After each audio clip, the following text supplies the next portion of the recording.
he's also sort of, I don't know, sort of endearingly pathetic. You feel like you were playing a version of yourself? I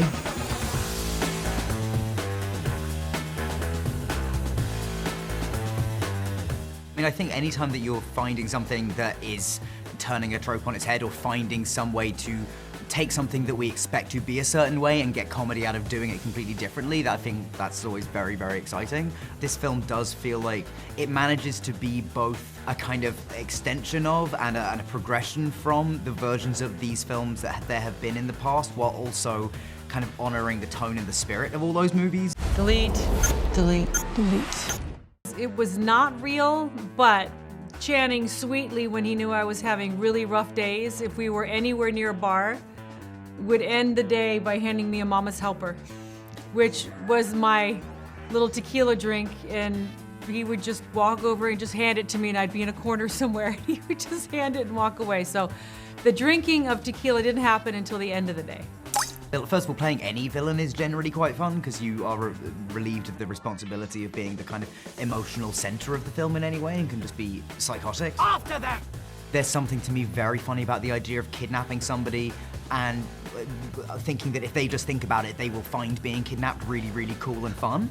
You know, so there was lots of little things to kind of latch onto about his character, that he is villainous and kind of amoral, but he's also sort of, I don't know, sort of endearingly pathetic. You feel like you were playing a version of yourself? I want to say no, but probably yes. I'm so kidding. Unchain me! That's your seatbelt. Bunch of different jumpsuits. Because it would get stretched out, I would destroy the butt part as I'm sliding down something.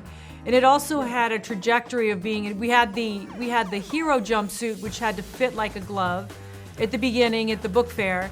And then it had to progressively unravel and then become the shredded mess that it becomes. There's a role in this film that no one really talks about, which for us, as we were developing it, was sort of the message, and it's the role of Nana.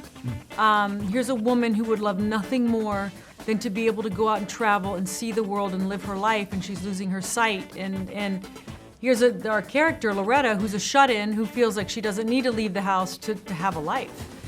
And you know, all of us were shut-ins for 2 years, and how many of us were looking out our windows going, boy, did I waste life when I was able to have it.